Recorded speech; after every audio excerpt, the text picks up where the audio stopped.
예. 예, 안녕하십니까. 예. 농어촌 기본소득운동 전국연합의 정책실장을 맡고 있는 서봉균이라고 합니다. 오늘 이런 영광스러운 자리에 초대해 주셔서 대단히 감사합니다. 저희 농어촌 기본소득운동 전국연합은 지난 5년간 농어촌 기본소득이 이 땅에 이제 자리 잡게 하기 위해서 많은 노력을 했습니다.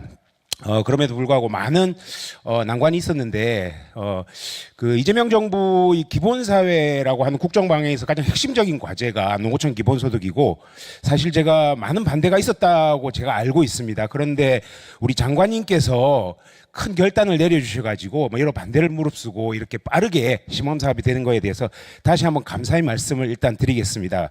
그리고 또 하나 제가 부탁드리고 싶은 것이 뭐냐면 두 가지 부탁의 말씀이 있습니다. 첫째는 이번 농어촌 기본소득이 시범 사업으로 이제 올해부터 10개 군에 이제 시작이 되고 있는데 여러 가지 어려움 중에서도 특히나 지방비 의 부담이 많이 큰 것으로 알고 있습니다. 그러다 보니 이제 지역에서는 여러 가지 좀 부작용이라고 할 수 있을지는 모르겠지만 여러 가지 역효과들이 나타나고 있습니다. 제가 특정한 군을 말씀드리기는 어렵지만 예산이 부족하다 보니까 공무원들은 받지 않겠다고 이렇게 하는 곳도 있다고 제가 얘기를 듣고 있고, 그리고 예를 들어서 농민수당이라든지 기존에 물론 이제 농어촌 기본소득은 그 지역에 있는 모든 주민들한테 주기는 하지만 농민수당과 약간의 유사성이 좀 있다 보니까 또 어떤 군에서는 농민수당을 일부 깎으려고 하는, 혹은 또 어떤 농촌 지역에 기존에 주고 있던 어떤 자잘한 여러 가지 복지 혜택들이 이렇게 좀 역시되는 그런 경우들도 있다라고 제가 듣고 있습니다. 이 농어촌 기본소득이라고 하는 국가적인 어떤 과제를 하는 데 있어 가지고 이런 뭐랄까 참 작은 것들로 인해서 어떤 좀 부정적인 소리가 들린다면 그것도 좋지는 않다라고 생각을 합니다. 그렇기 때문에 올해 그 지방비 부담을 줄이고 좀 국비가 상향될 수 있도록 많은 어려움이 있으시겠지만 농림부에서 좀 해주셨으면 좋겠다. 라는 그런 말씀을 드리고 싶습니다. 그리고 두 번째로는, 마지막으로는 이 농어촌 기본소득이라고 하는 것이 농어촌 지역의 그 지역 소멸을 극복하고 지역 균형 발전을 이루기 위한 것이다 보니까 아무래도 군 지역에 있어서 읍보다는 면 지역을 주안점으로 두고 있는 것이 사실입니다.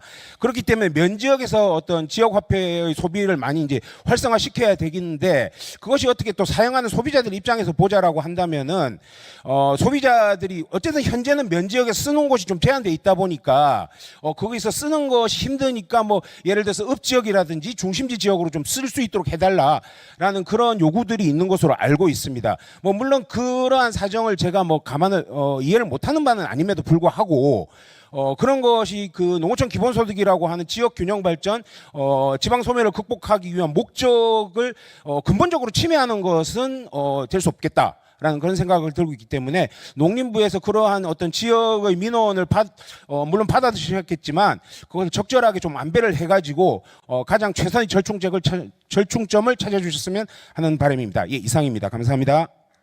예, 고맙습니다. 같이 노력을 해주신 덕분에 우리가 농어촌 기본소득 제도를 만들게 되었는데 이제 내달부터 바로 시행이 됩니다. 그래서 지금 10개 군 중심으로 준비를 하고 있는데 잘 아시겠지만 지금 말씀하신 것처럼 이제 갖가지 그 작은 그 건의사항들이 많이 대두되고 있습니다. 그런데 지금 말씀하신 것 중에 지방비가 부족해서 공무원들이 안 받겠다 하는 곳도 있다라는 말씀이 있었는데, 제가 알기로는 그런 군이 있는지 모르지만 실은 공무원들 같은 경우에 지역 인구 때문에 실제로 사는 곳은 그 인근의 도시인데 그 농촌 지역에서 말하자면 거주지를 두고 있는 이런 사례가 있습니다. 그러다 보니까 이제 공무원들 입장에서는 나중에 이게 부정수급 등과 엮여서 이야기가 될 수 있기 때문에 아예 우리 공무원들은 받지 않겠다 이런 군이 있는 것으로 알고 있고, 일부 군 지역 같은 경우에는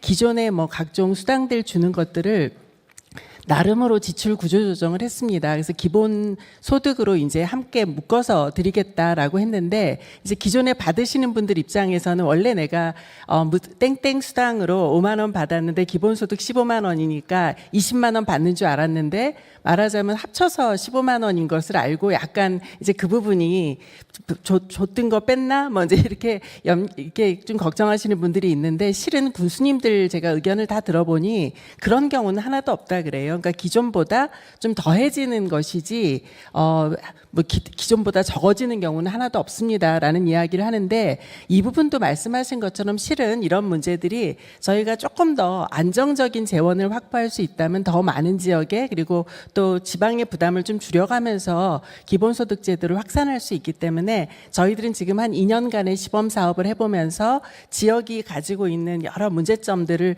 발굴하고 그걸 해소할 수 있는 대책들을 저희들이 좀 같이 풀어볼 수 있는 그런 제도도 만들어 보고자 합니다. 그리고 그 상권 문제에 있어서도 그렇습니다. 읍 지역의 대부분의 상권들이 집중이 돼 있다 보니까 면 지역 상권은 더 기본소득으로 인해서 손해 본다라는 의견도 있고 면 주민들 입장에서는 저희들이 또 이제 면에 좀 일부를 쓰세요라고 하니까 너무 불편합니다라는 불만이 있어서 저희들이 지금 어떻게 하고 있냐면 10개 지역별로 상권이 다 다르게 지금 배치를 했습니다. 예를 들면 병원비라든가 학원비라든가 특정 그 업종에 관한 것은 읍에서 쓸 수 있도록 액수를 이렇게 상한선을 딱 정해놨고요. 그러나 면에서도 소비가 되도록 해야 되기 때문에 어떤 군 지역은 면 8개를 묶어서 하나의 생활권으로 해서 그 면 지역에서 쓸 수 있도록 어떤 또 군 지역 같은 경우에는 면을 2-3개 정도를 끊어서 뭐 면에서 쓰고 읍에서 또 몇 %를 쓰도록 이렇게 10개 군이 지금 다 다른 원칙으로 나름대로는 굉장히 지역 특성을 살려서 섬세하게 그 실행 방안을 만들고 있다라는 말씀 드리겠습니다. 그래서 이게 바로 본 사업이 아니라 시범 사업이라서 우리 그 사무총장님께서도 같이 우리랑 좀 연구를 하셔가지고 우리 지금 경제인문사회 연구회랑 같이 연구도 같이 하고 있으니까 좀 그야말로 우리가 기본사회로 한 걸음 더 나아가는데 우리 농어촌 기본소득 사업이 뿌리를 잘 내릴 수 있도록 응원해 주시면 고맙겠습니다. 네.